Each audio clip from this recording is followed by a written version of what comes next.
Your phone is in another country. You unlock it, and somehow it still knows who you are. It still reaches your apps, it still bills the right account. But think about what that actually requires. The network under your feet is not your home operator. It is a completely separate company with its own core, its own databases, its own security perimeter. So here is the puzzle that sits at the heart of 5G roaming. How can the visited network ask your home network for help without opening a direct door into either core? We need cooperation across a boundary. We do not want an uncontrolled connection. That tension is what this lecture is about. Start with one phone and one operator.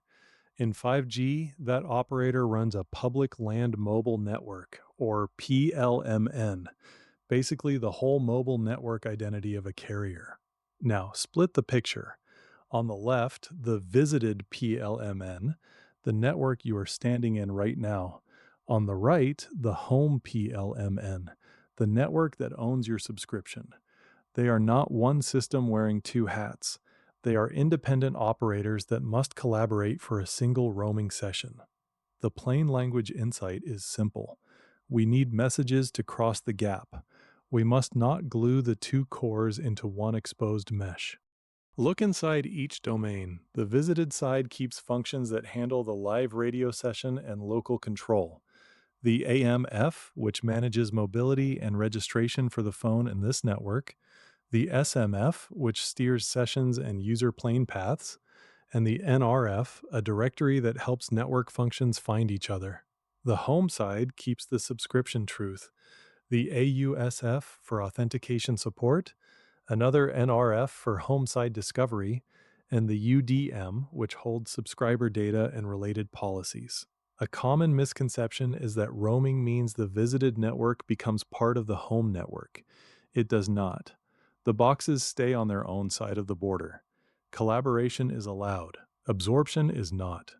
Suppose we skip the careful design and let every internal function call its peer directly across the internet. The AMF in the visited network would open sockets straight into the home UDM. The home NRF would answer strangers.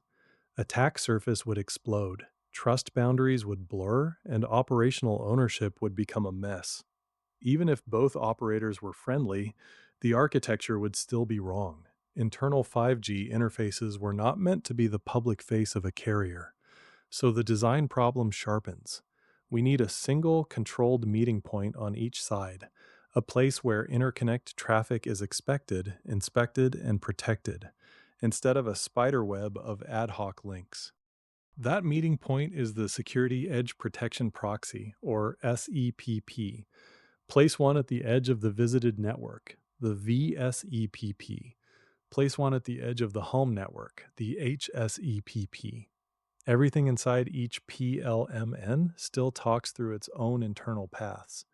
But when a roaming interconnect message must leave one operator and enter another, it is steered to the local SEPP first. Think of sealed diplomatic pouches passing between two guarded gates, not open hallways between every office. SEPP is not just a generic firewall with a new name. It is the 5G interconnect security intermediary for roaming messages between source and destination networks.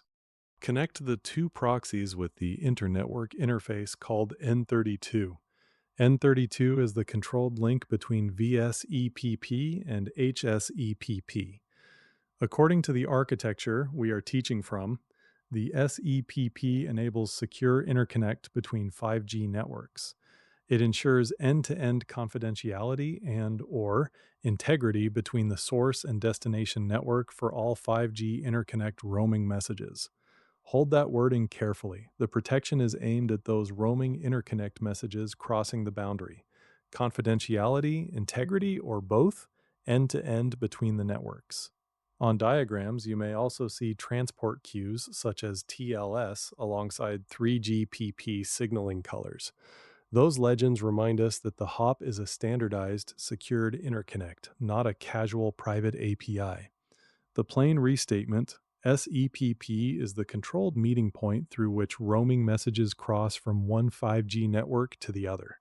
Now follow one logical path. A phone attaches in the visited network. The visited AMF needs home side help.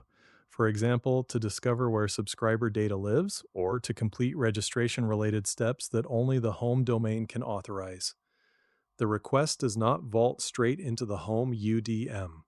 It moves toward visited side discovery and edge handling, reaches the VSEPP, crosses N32, enters the HSEPP, and only then is delivered toward home functions such as the home NRF or UDM.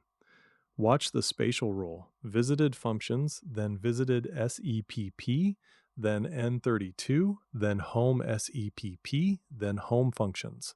Every cross-border arrow in a proper interconnect view respects that chain. Zoom into discovery because roaming often begins with a question. Where is the right home network function? On the sequence view, you can see a label in the spirit of NNRFNF discovery for UDM, a discovery request aimed at finding the UDM. The visited side may consult its own NRF first, but home resources are authoritative for home subscriber data. So the discovery intent is carried across the SEPP pair toward the home NRF. The home side answers with the information needed to reach the proper UDM-related resource. Notice what this prevents. The visited AMF never has to hard-code a private address deep inside another operator. It asks through the interconnect fabric, and the home domain remains in control of what is revealed. Discovery sets the stage. Registration-related signaling puts the pieces to work. In the lower part of the sequence diagram, processing logic handles a registration request. There can be supporting steps, including directory-style lookups such as LDAP in some implementations, and exchanges that move registration data and resource location information involving UDM and NRF-related context.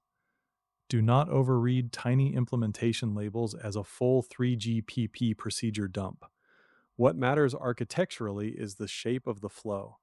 Visited control functions initiate. Edge proxies mediate. Home subscriber functions decide and store what must remain home-owned. The arrows are not decoration.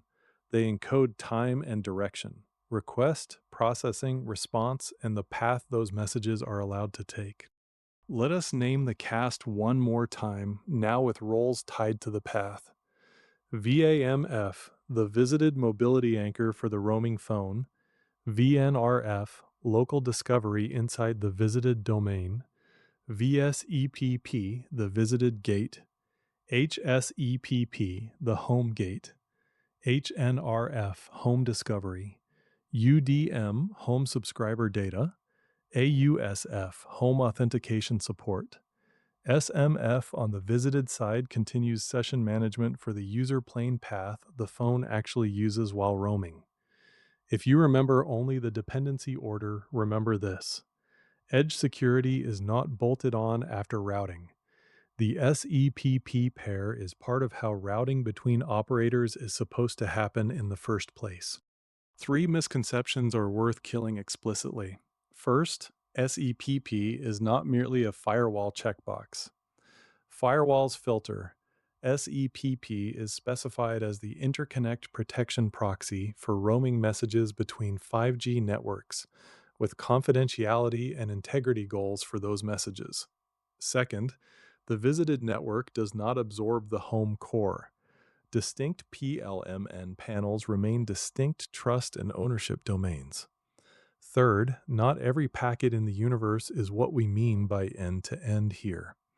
The claim in the source is scoped to 5G interconnect roaming messages between source and destination networks. Precision matters, because roaming security fails in the gaps between slogans and interfaces. Here is a concrete story. You land, your phone selects a visited operator, and registration begins. The visited AMF must prove the subscription is valid and must learn enough home context to serve you. Those questions are home questions.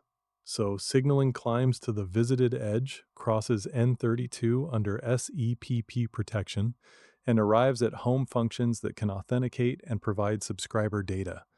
Meanwhile, your actual internet traffic may break out locally in the visited network under session rules, but the trust decisions still lean on home held truth.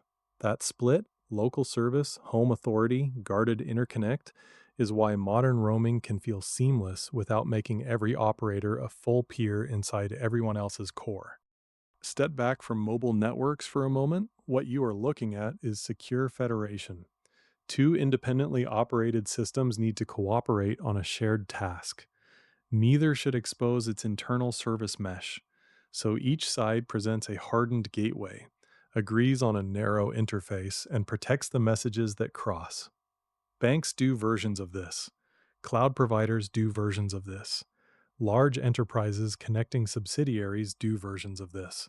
5G roaming is a particularly crisp instance because the N32 and SEPP roles are explicit in the architecture diagrams. Once you see the pattern, the boxes stop being alphabet soup and start looking like a deliberate political boundary in software form. Hold the two diagram styles side by side in your mind. The architecture diagram answers who is allowed to meet whom. Visited panel, home panel, SEPP facing SEPP across N32. The sequence diagram answers what happens over time. Discovery labeled toward UDM, registration request processing, data and resource exchanges, arrows threading the same gates. Students often treat sequence charts as a pile of logos. Resist that.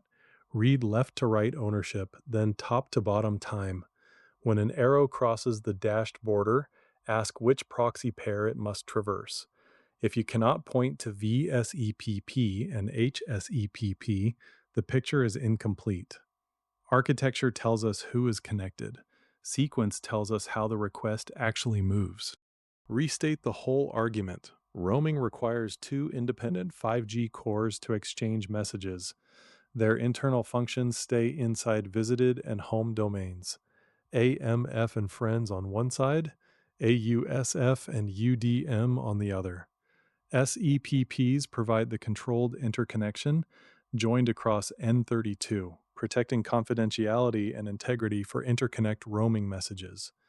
The sequence flow shows discovery, registration, and data-related signaling traveling that guarded path. Broader idea. This is secure federation between independently operated systems. Open question to leave you with. What other distributed systems in your world should cooperate through a guarded interface rather than through direct exposure of every internal service? If you can name one, you already understand why SEPP exists.